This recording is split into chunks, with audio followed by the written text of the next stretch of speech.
Sebelum saya bacakan pengalaman-pengalaman ini, peringatan pada semua. Rancangan Misteri Jam 12 ini hanya sekadar hiburan, seperti membaca buku seram, cerita seram, novel seram, menonton filem seram, macam itulah. Tidak seharusnya anda percaya bulat-bulat. Ini sekadar untuk menghiburkan anda yang gemar dengan apa jua yang seram, horror dan yang menakutkan. Ini berlaku di Australia.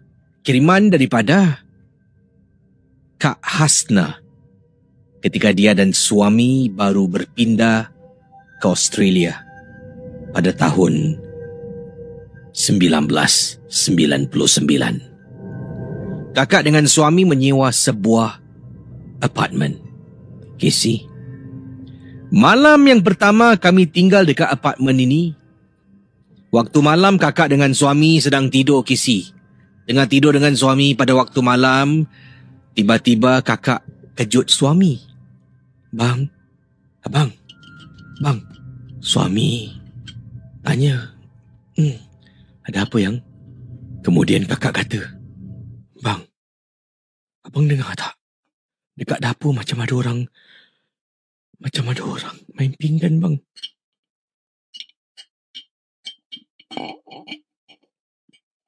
Abang dengar tak?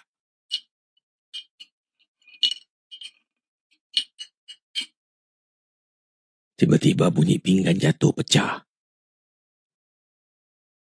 Pada mulanya kami ingatkan ada perompak yang masuk rumah. Suami bangun. Perlahan-lahan suami melangkah ke hadapan.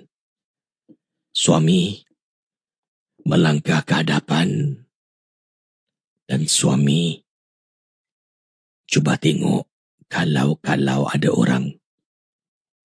Tapi bila suami sedang menjenguk, suami toleh memandang ke arah saya, mengangkat tangan, memberi isyarat. Suami tak nampak pun apa-apa dekat luar.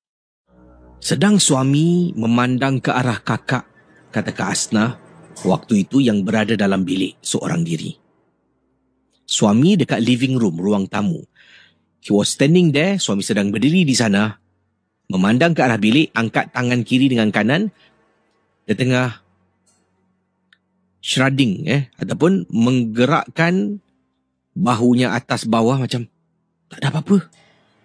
Tapi Casey, dalam masa yang sama, belakang suami kakak nampak ada perempuan rambut panjang. Abang, masuk bilik bang. Abang, masuk bilik. Suami pun jalan masuk bilik.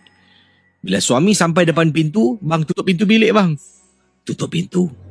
Kenapa dengan awak ni? Tak ada bang, saya tak sedar hati lah bang, saya takut. Takkan nak cakap dengan suami. Kakak nampak ada perempuan berdiri dekat belakang dia. Kakak pretend not to know dan tak nak beritahu suami. Casey, rumah yang kami tinggal ni mungkin dah lama kosong. Jadi ada penghuni-penghuninya. Dan lagipun orang yang menetap dalam rumah ni, previous owner adalah orang Thai yang menyewa rumah yang kakak sewa pada waktu itu 1999. Baru saja suami dengan kakak menjejakkan kaki ke Australia kerana syarikat suami yang berpangkalan di Singapura pada waktu itu dah pun tukar berpangkalan di Australia. Jadi dia tanya, nak tak suami ikut bekerja di sana dan terus menetap di sana. Kami pindah ke sana sampai ke hari ini. Casey, kakak masih duduk di Melbourne, Australia. Waktu itu rumah yang kami sewa tidak ada pilihan lain. Itulah rumah yang disediakan oleh syarikat. Kami bayar harga pun jauh lebih murah. Sekian, terima kasih dan selamat tengah malam. Okey, kita akan teruskan dengan kisah selanjutnya dalam Misteri Jam 12.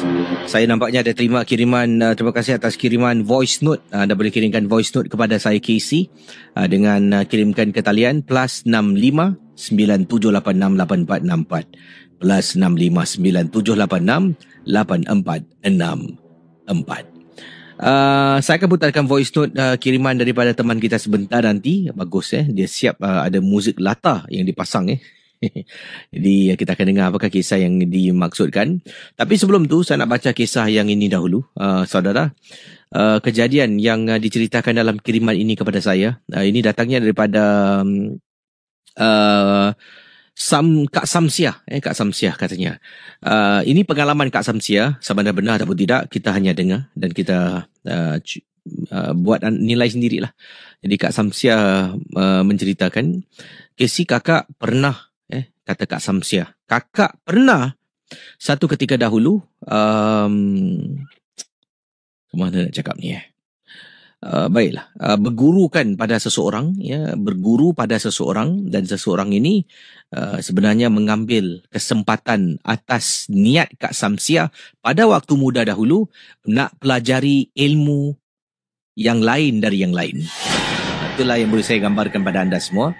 Dan berguru dengan seorang pakcik inilah, yang mana Casey, kakak pernah disuruh, kalau nak cakap kakak nak mendapat satu ilmu yang begitu kuat, kebal dan sebagainya, kakak pernah disuruh untuk curi kain Pontianak. Pontianak ni dia pakai baju panjang warna putih, kan? Selalu kita gambarkan macam tu. Memang benar, kata Kak Samsiah. Terpulang pada semua, nak percaya ataupun tidak. Dan inilah pengalaman yang dikongsi oleh Kak Samsiah. Bergurukan seorang lelaki yang agak berusia, kakak bertemu dengan guru ni dalam satu acara. Dan dia pun kata, kalau berminat datanglah. Saya boleh. Saya punya pengajaran ilmu bukan setakat dekat luaran ni. Dalaman secara batin pun saya boleh mampu tolong. Jadi kakak berbual lah, interested. Waktu-waktu muda dulu memang. Dulu pernah masuk silat kelas. Masuk dalam 2 tahun Casey, terus kakak berhenti. Sebab tak boleh terima ajaran yang dididik oleh bekas senior dan guru silat kakak. Jadi Kak Samsiah bertemu dengan seorang lelaki ni dan dia beritahu boleh ajar kakak. Sampaikan satu hari kakak jumpa dengan dia. Dia kata, kalau nak kuat boleh, tapi kau kena satu benda ni. Kau akan jadi lebih kuat, tak ada orang boleh lawan kau. Tanya apa? Katanya kau kena curi kain Pontianak.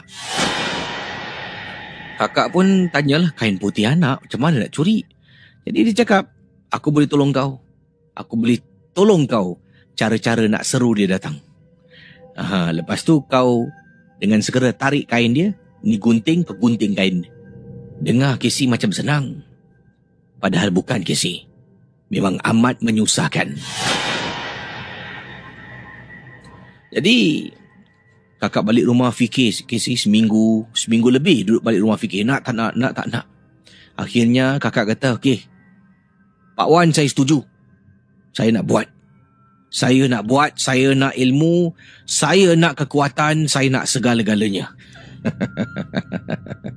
Baguslah kalau kau nak. Pak Wan pun, ini Pak Wan ni adalah nama samaran yang saya gunakan, bukan nama sebenar. Pak Wan dan juga Kak Samsiah waktu menjalani satu hubungan yang mana Kak Samsiah dah diberitahu cara-cara untuk menyeru, memanggil. Bila benda tu datang, jangan lari. Jangan tunjukkan yang kita ni lemah. Dan dengan segera tangkap kain dia, gunting.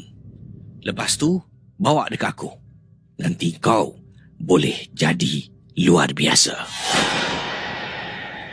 Casey nak tahu, dekat mana agaknya Pak Wan suruh Kak Samsiah pergi? Kak Samsiah tidak beritahu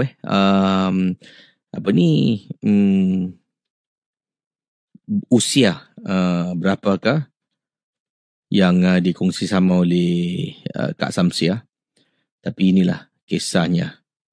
Kak Samsiah telah pun pergi ke kawasan tanah perkuburan selepas 12:30 malam, sebelum jam 3 pagi, duduk dekat kawasan tu, baca mentera yang diajar oleh Pak Wan, dan kemudian tunggu.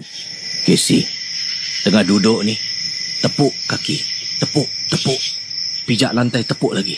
Kemudian setelah kakak berbuat demikian, kakak kena tunggu. Jadi bila kakak bertapa, kakak duduk tunggu dia datang. Dia kalau datang ni, dia tu Pontianak. Macam-macam cara dia boleh datang. Dan sebenarnya kenapa perempuan, kenapa bukan lelaki yang pergi?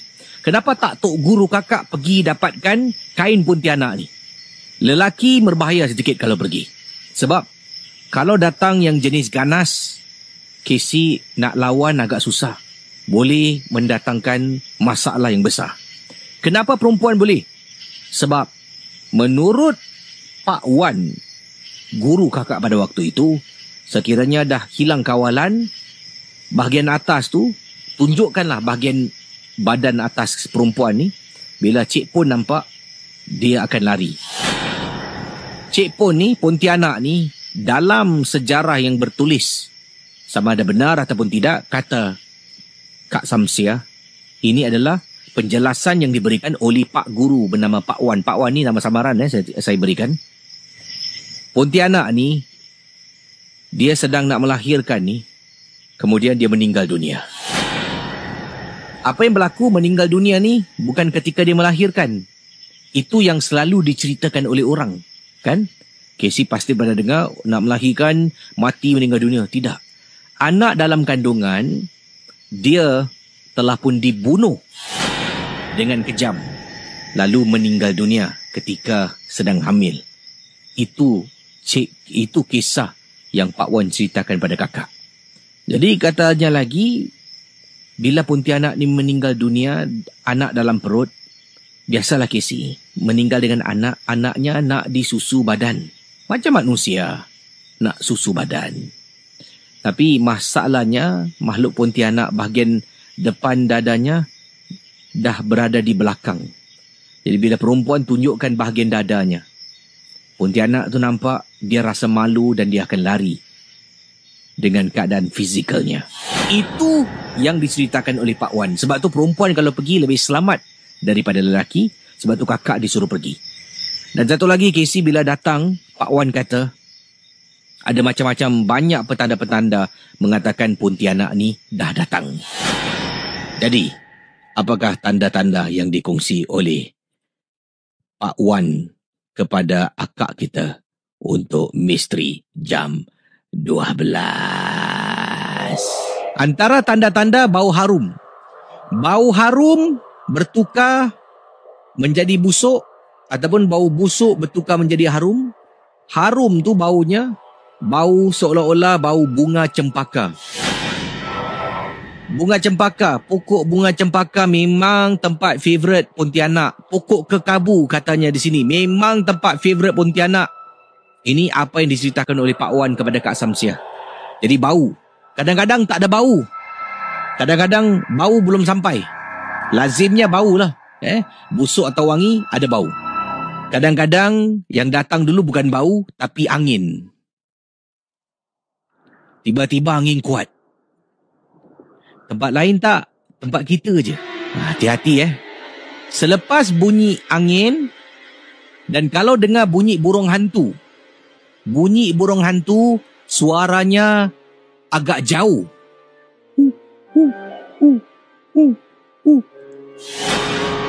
Hati-hati.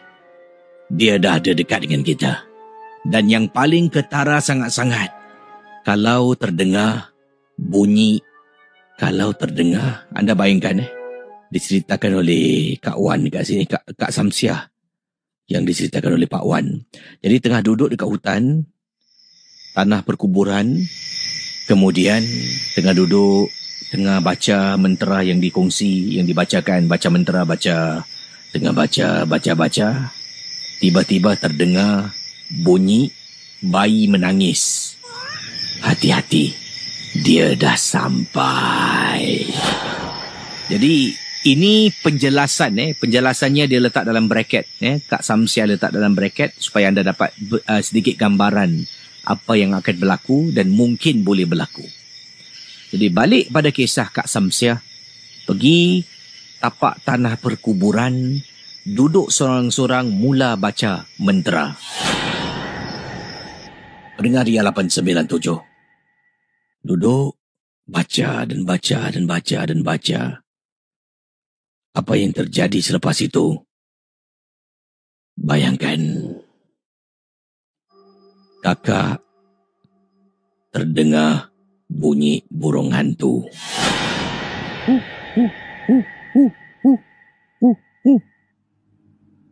Casey, bila kita dah dengar bunyi itu, bila kita nak berdepan dengan makhluk Pontianak ni, ada langkah yang lain, Casey. Mata kita tak boleh lihat matanya. Jangan pandang, jangan tengok mata Pontianak ni. Tengok lain. Tengok bawah, kiri kanan, asal tidak ada eye contact. Waktu tu, saya sedang berdiri, sedang baca instruction. Apa yang perlu saya lakukan? Sebab takut terlupa. Kemudian anda bayangkan, duduk balik sebab terdengar bunyi burung hantu. Tiba-tiba bunyi angin, Casey. Duduk dan terus sambung baca mentera. Baca.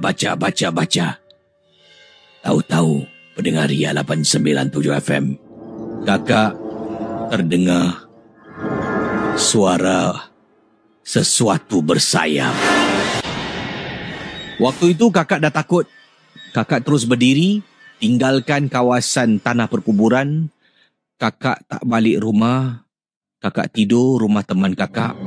Dan Pak Wan cari kakak. Kakak tak nak kembali. Kakak minta maaf. Kakak tak nak terjebak dalam hal ini. Tapi Casey, sekiranya kakak dapatlah menggenggam kain pakaian Pontianak, dapat potong kain tu, apa akan berlaku pada kakak? Assalamualaikum dan hai Fishin Syasha. Ini merupakan pengalaman seram aku ketika melalui lebuh raya Lekas. Pada malam tu, aku ajak Hana makan malam di Nilai. Selesai makan di Nilai, jam menunjukkan pukul 11.30 malam. Disebabkan rumah aku jauh di Hulu Langat, aku ajak Hana tidur kat rumah makcik aku di Mantin. Sebelum ni, aku baru 2 kali pernah pergi ke rumah makcik aku. Jadi, aku ikut GPS untuk ke sana. Bergerak pukul 12 malam, lebih kurang pukul 12.30, GPS bersuara. You have arrived at your destination. Tapi, apa yang kami nampak hanyalah kuih lama.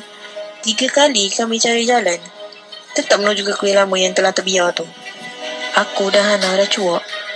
Hana, bacalah ayat kursi dan 3 kul. Aku suruh Hana baca. Semoga diberi petunjuk. Selepas saja Hana baca, barulah rasa lega apabila ternampak papan tanda ke Nilai.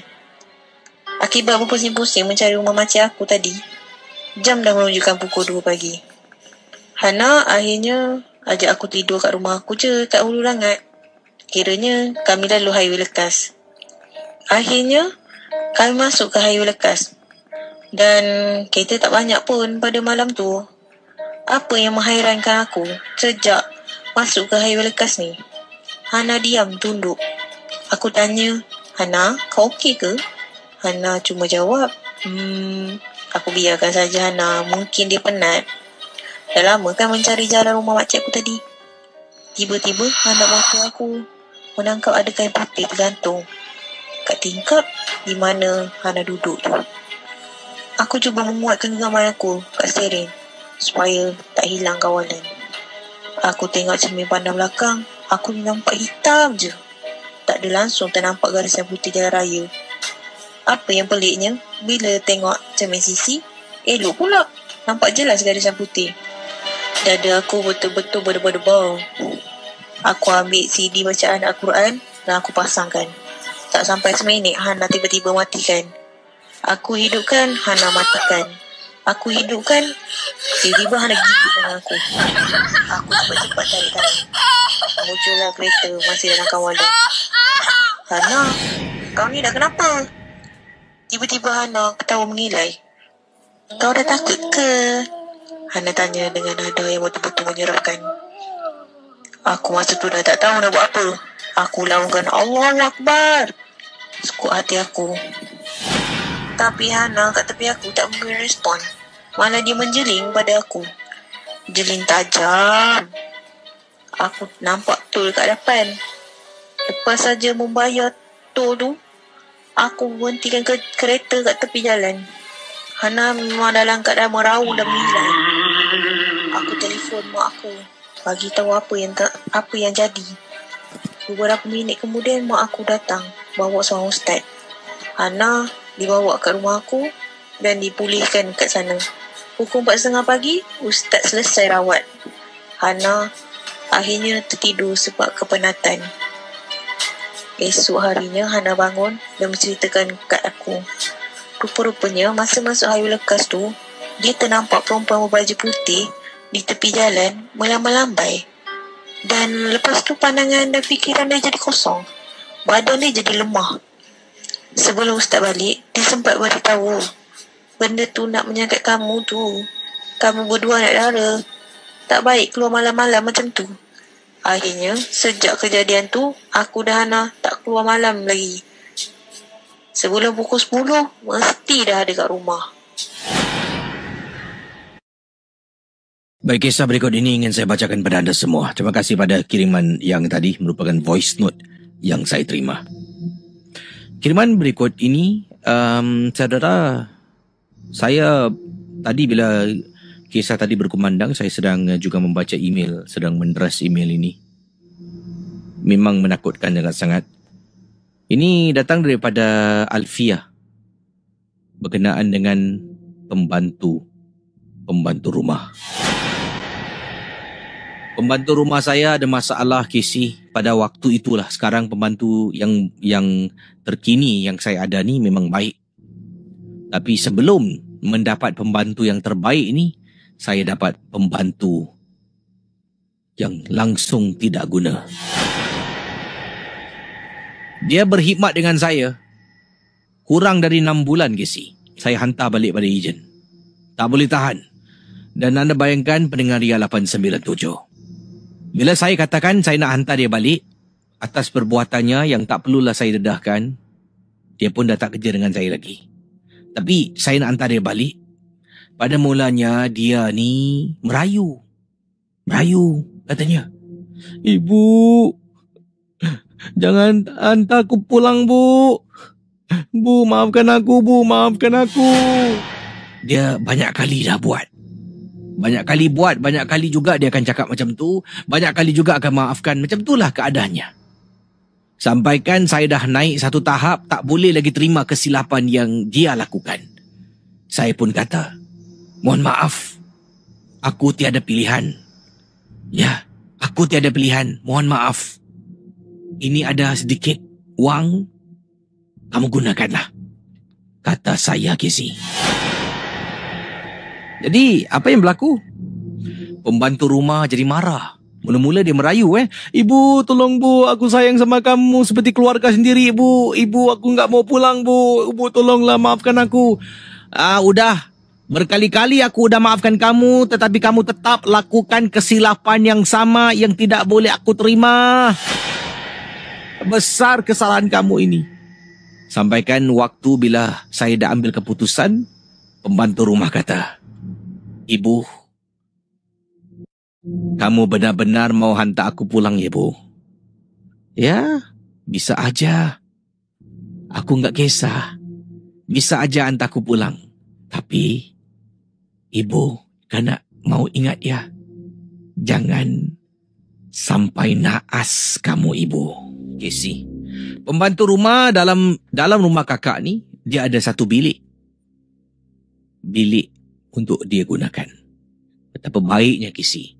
Dia tak tidur dekat ruang tamu, dia bukan tidur dalam store, dia ada bilik tidur untuk dia seorang. Tugas pembantu yang ada ni untuk menjaga mak kakak yang semakin hari semakin uzur. Kakak dengan suami kerja. Akhirnya hantar dia pada ejen uruskan untuk dia hantar pulang. Balik rumah, Casey, malam-malam tengah tidur, dekat bilik sebelah bilik pembantu, bunyi katil bergegar.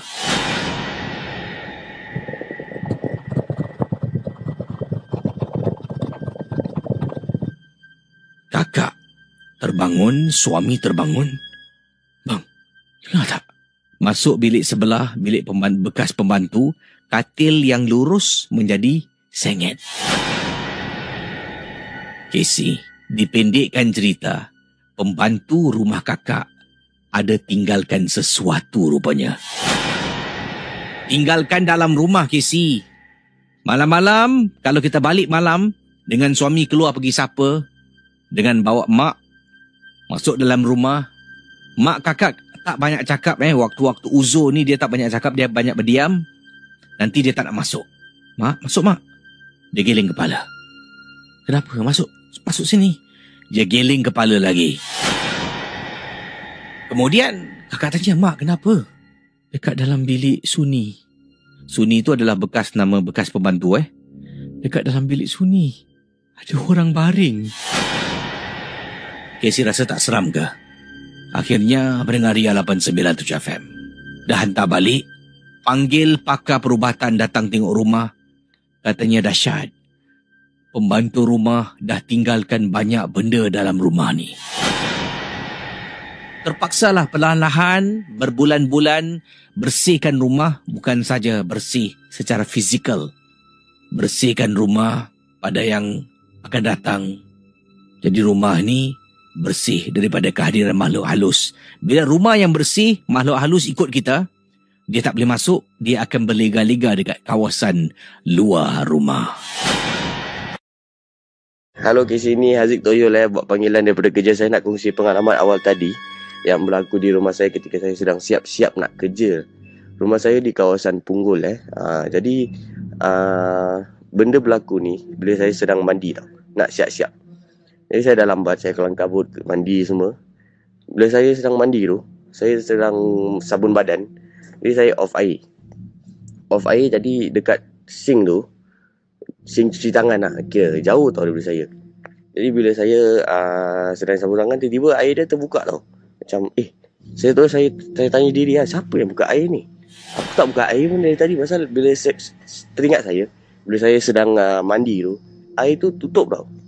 Jadi bila saya pergi sana, tengok depan knob tu, bila nak buka air kena naikkan. Terus ada macam tak tahu apa benda, tapi knob dia ternaik tau. Terus macam asal ni. Tapi saya terus macam tutup air lah. Tutup air terus berumur terus naik tau. Macam tak tahu asal. Tak fikir apa-apa, tapi berumur naik Terus dalam hati, alamak kau ni, aku tengah mandi pun nak kacau Tapi memang pelik Casey. Terus saya siap-siap cepat, saya keluar toilet, saya siap-siap terus saya pergi kerja Itu yang pelik siapa yang buka air tu. Awal tadi baru berlaku Casey. Wow. Terima kasih. Ini kisah ringkas daripada saya. Terima kasih. Pelik memang pelik Terima kasih Casey. Terima kasih kembali kepada Haziq Toyol Charlie Sina untuk berkongsi kisah dalam Misteri Jam 12. Assalamualaikum KC, saya Haris, pendengar dari Pematang Pauh, Pulau Pinang. Kejadian berlaku waktu umur saya 11 tahun. Sedang bermain di taman permainan kawasan perumahan rumah saya bersama rakan-rakan yang lain lah. Waktu bermain, saya terpandang di sebuah pohon. Di bawah pohon tersebut ada kerusi batu. Dan di kerusi batu itu, saya ternampak ada seorang wanita berbaju putih, berambut panjang, sedang duduk sambil menundukkan kepalanya. Saya tengok, saya panggil kawan saya. Weh, nampak tu? Apa tu? Perempuan tu siapa tu? Kawan saya kata, mana ada perempuan situ? Tu saya takkan tak nampak kot. Tu, kat bawah pokok tu, kat kerusi tu. Kawan saya kata, mana ada orang situ? Saya kata, tu ada. Lepas tu kawan saya kata, hang biar betul ni. Tak ada pun, aku tak nampak pun. Dia kata.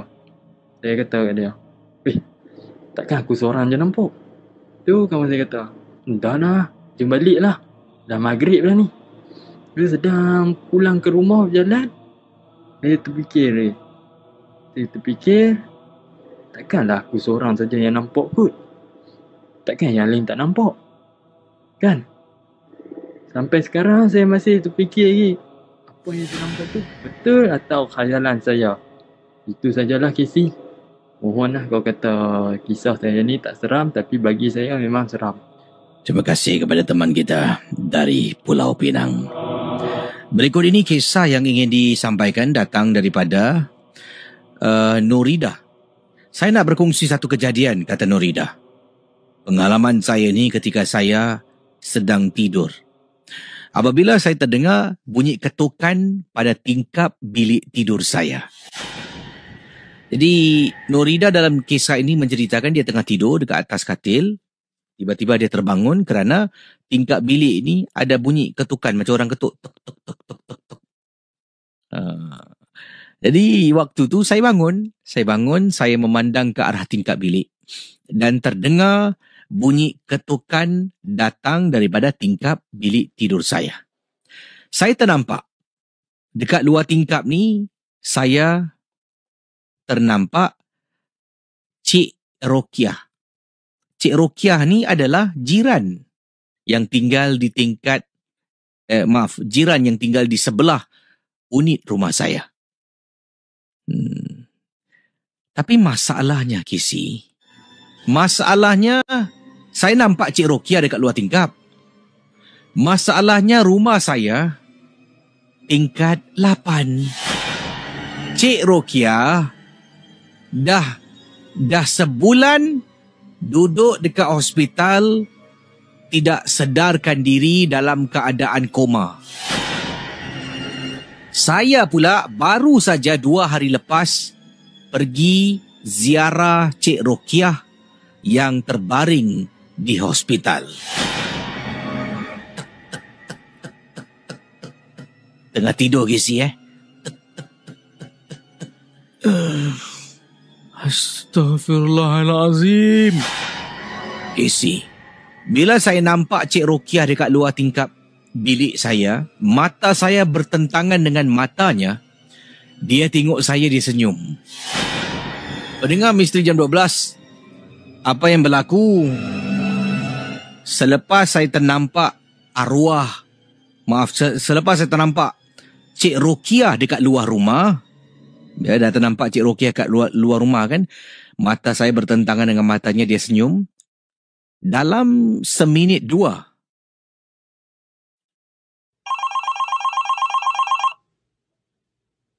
siapa pula telefon ni? Hello? Kak Dia? Siapa ni? Ini saya, Kak Dia. Sani. Sani. Ada apa Sani? Kak Dia, saya kat hospital. Kenapa dengan Mak? Mak dah meninggal dunia. Oh, itu dia. 669-11897. Silakan. 669-11897. Ya, saya ada kisah yang nak dikongsi lah kan. Kejadian ni berlaku 30 tahun dulu. 30 tahun dulu Casey. Ini terjadi pada arwah makcik saya lah. Senang cakap. Okay. Masa tu arwah makcik saya ni meninggal akibat kemalangan jalan raya. Okay, dia meninggal kemalangan motor. Kalau Casey tahulah ni kisah ada kemalangan di AYE lah. Jadi dalam kemalangan tu beliau tercampak masuk ke dalam longkang. Okay. Beliau tercampak masuk ke dalam longkang yang besar. Sementara tunang dia ataupun kekasih dia lah masa tu meninggal di tepi tiang lampu. Okay, kalau siapa yang tahu kisah tahulah So lepas arwahnya meninggal dan dikebumikan, beliau kembali pada malam tu Casey. Maksudnya dah dikebumikan, pada malam tu beliau kembali Casey dengan kain kafan. Sehinggakan mak dia sendiri merasa takut, abang dia pun takut. Kira satu family lah takut lah, senang cakap.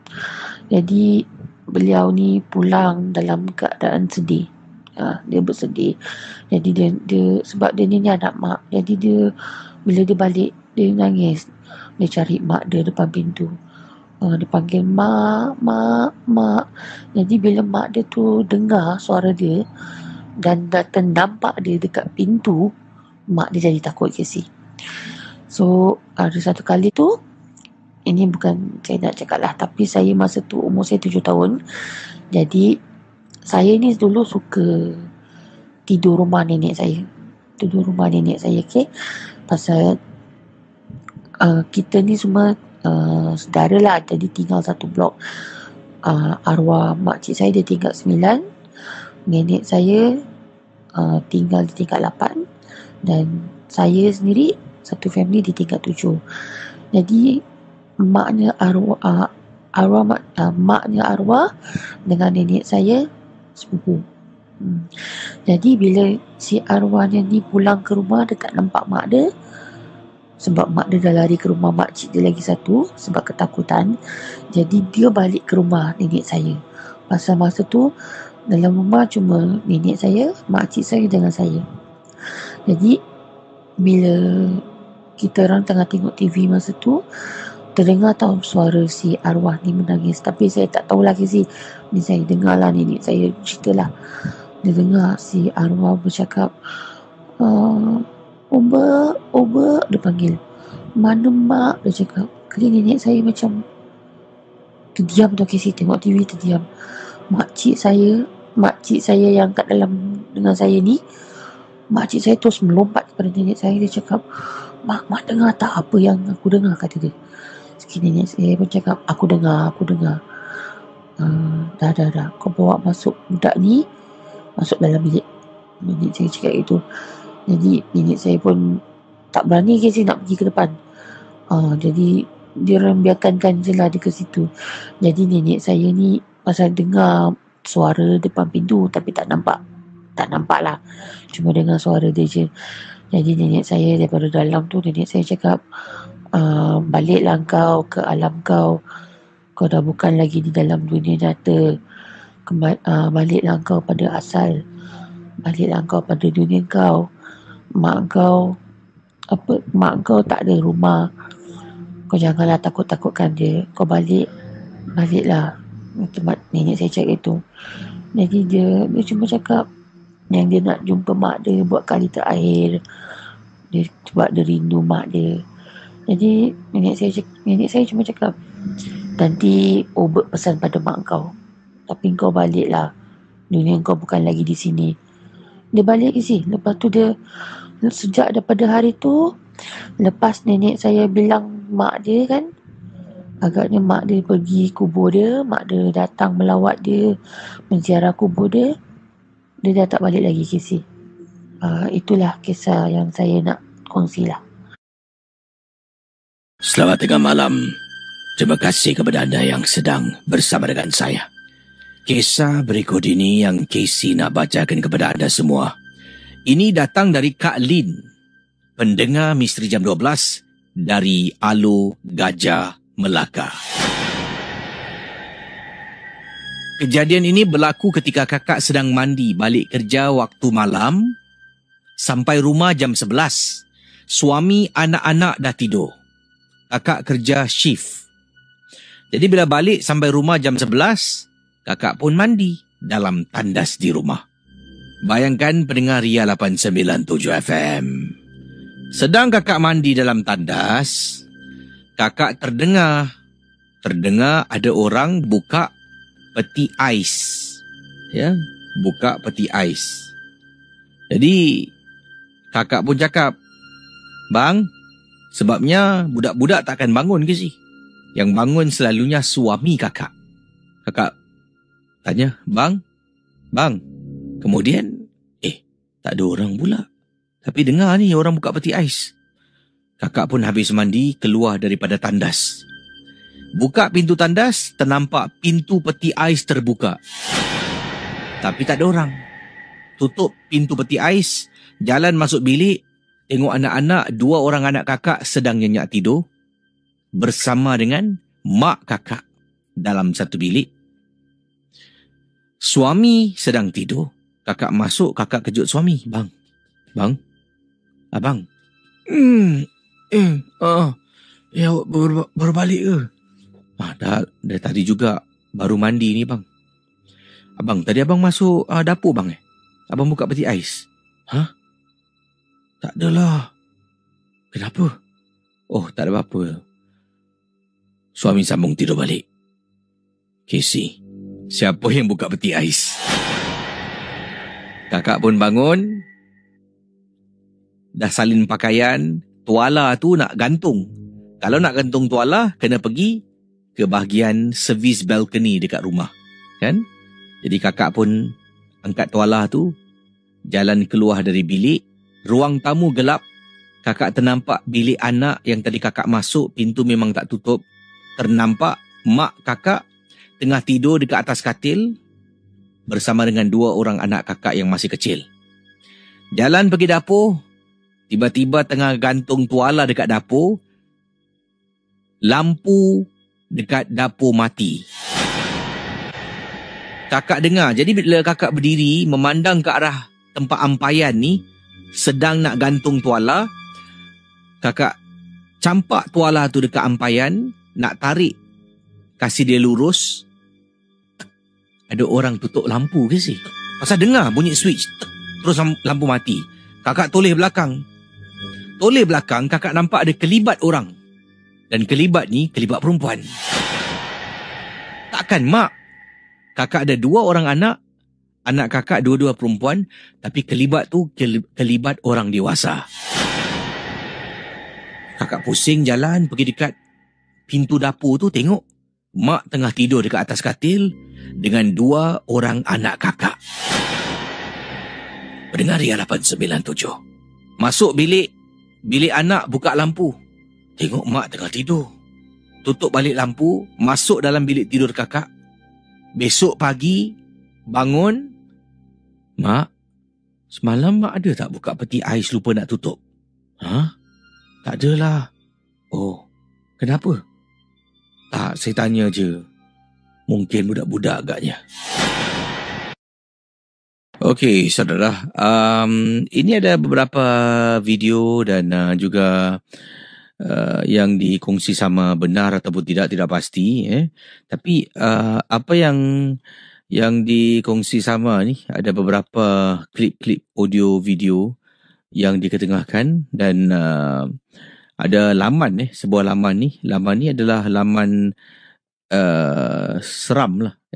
Kompilasi banyak video-video seram, video-video yang pelik, yang aneh, yang mana ada kalanya memang susah nak percaya, tapi ada video-video ni memang dibuat khususnya untuk laman ni, dan saya tak boleh beritahu anda laman ni sebab laman ni ada benda-benda lain yang diketengahkan. Dan lagipun kalau nak ke laman ni, anda kena menjadi ahli anggota lah. Kena daftar nama, kena kasih email dan sebagainya. Jadi salah satu audio yang ada di sini yang saya ternampak, ataupun video yang ada di sini yang saya ada tonton awal tadi, berkenaan dengan video berlaku dalam bilik tidur. Seorang lelaki sedang tidur di dalam bilik tidurnya. Jadi setiap malam bila dia tidur ni, selimutnya akan ditarik. Setiap malam dia tidur, dia selimut akan tarik dan selimut dia akan berada dekat depan pintu. Dia tengah tidur kan, lelaki tidur, nanti malam dia rasa sejuk tau. Kenapa sejuk Mana selimut aku? Dia raba. Nampak dia meraba. Raba. Kemudian dalam video ni selimutnya bergerak tau. Macam ada orang tarik sampai depan pintu bilik. Nanti selimut tu ada dekat kawasan pintu bilik. Dan sampaikan satu hari ni, dia rasa sesuatu yang tak kena dalam biliknya tu. Jadi dia mula merakamkan apa yang terjadi dalam bilik. Dia tidur macam biasa, tapi kali ini ada kamera. Dia gunakan kamera. Jadi sambung kisah yang saya nampak video ni, entah benar ataupun tidak, jangan mudah percaya. Dia rakamkan bila dia tengah tidur, barulah dia tengok balik klip tu. Selimutnya ditarik. Jadi dalam video tu, dia ada video dalam video tau. Jadi apa yang berlaku, lelaki ni dah merakamkan dirinya tengah tidur. Dapat lihat dalam video tu, selimutnya ditarik. Tengah tidur, perlahan-lahan selimut tu bergerak, tarik daripada dada. Selimut tu ditarik turun sampai ke perut kaki, sampai hujung kaki, jatuh dekat katil. Selimut tu bergerak sampai depan pintu. Jadi ketika dia sedang tonton video yang dia tengah tidur tu. Dia tonton jadi dia merakamkan dirinya sedang menonton video yang mana dia baru rakamkan dia tengah tidur dalam bilik. Dia nak beritahu orang yang sedang menonton, ya, dia tengah tengok rakamkan, sampaikan dia dalam video tu dia tutup mulut macam, oh my god. Dia terperanjat. Dia kata, okay, this will be the first time. Ini adalah kali pertama aku akan tonton video yang aku rakamkan semalam. Korang jadi saksi. Dia play, dia fast forward sampai dekat satu sudut. Dia terperanjat. Yang dia nampak betul-betul selimutnya ditarik sampai dekat pintu bilik. Ketika lelaki ni sedang tonton video ni, yang dia rakamkan dirinya, tiba-tiba dia terdengar bunyi orang, suara kanak-kanak mengatakan, help me. Dia pause video tu, dia terus toleh ke belakang, kiri kanan dia tengok, tidak ada orang. Kemudian bila dia tonton balik video tu, buat kali ketiga atau empat, dia play, nampak selimut ditarik. Ada satu waktu tu, bila selimutnya ditarik, terkena pada bantal peluk yang agak tinggi. Selimut tu ternaik dan dia ternampak dekat selimut tu, bawah selimut, dia nampak dekat bawah selimut tu ada kepala orang. Dia terus matikan, meremang bulu romanya. Dia berdiri, dia pegang kamera, dia kata, ya, dengan nafasnya tercungap-cungap macam takutlah. Ya.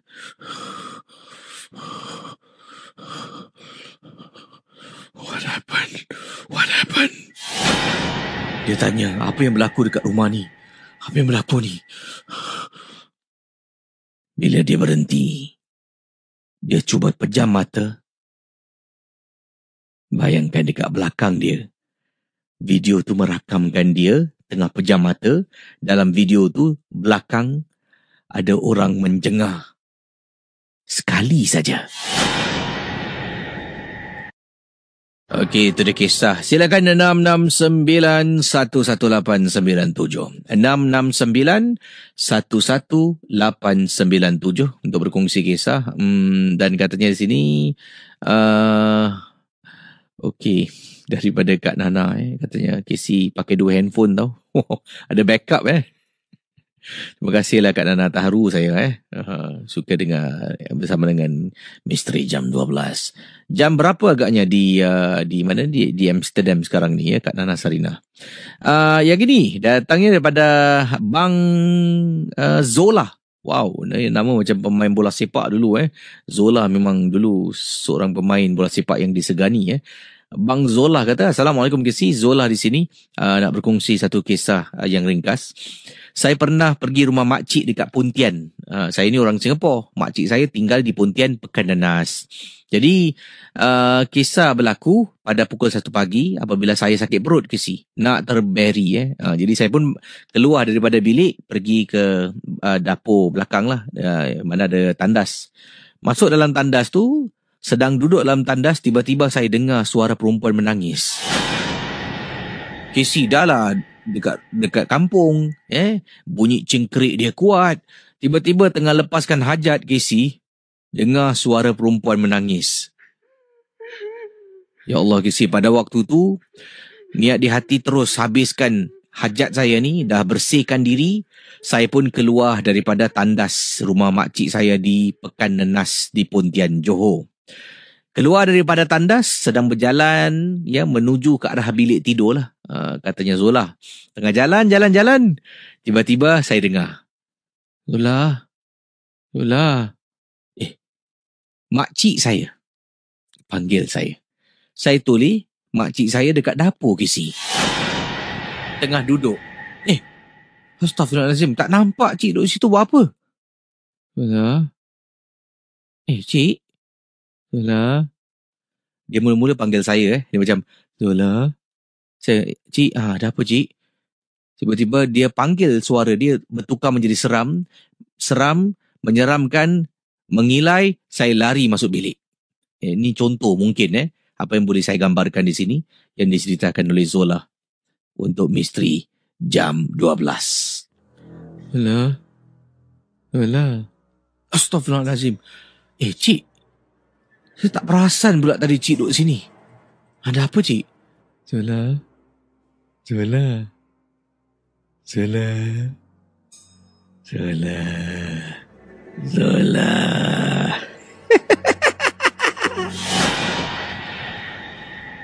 Waktu tu, bila dia dah mula mengilai, saya lari masuk bilik. Isteri saya dekat dalam tengah tidur, kata Zola. Naik atas katil, saya tidur. Badan saya miring, memandang ke arah kanan. Jadi bila saya miring kanan, belakang saya ni membelakangi pintu bilik tidur. Tak boleh tidur, Kesi, tak tenteram. Tengah baring ni, belakang saya ni, ada orang garuk, Kesi. Ya Allah. Dah lah takut. Lari masuk bilik. Isteri tidur bahagian dalam. Jadi isteri saya ni badannya menghadap. Belakang badan saya, isteri saya ni adalah tembok lah. Tembok. Saya naik atas katil, pandang isteri. Jadi bila saya pandang isteri, belakang saya adalah pintu keluar masuk bilik tidur. Tengah baring ni, dah takut ni. Dekat belakang, saya dapat rasakan ada orang garuk belakang saya beberapa kali. Berderau Kesi darah.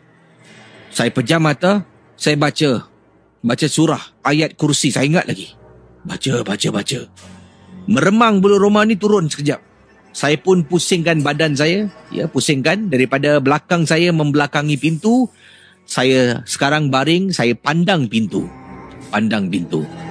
Kesi, malam tu nak tidur pun tak tenteram.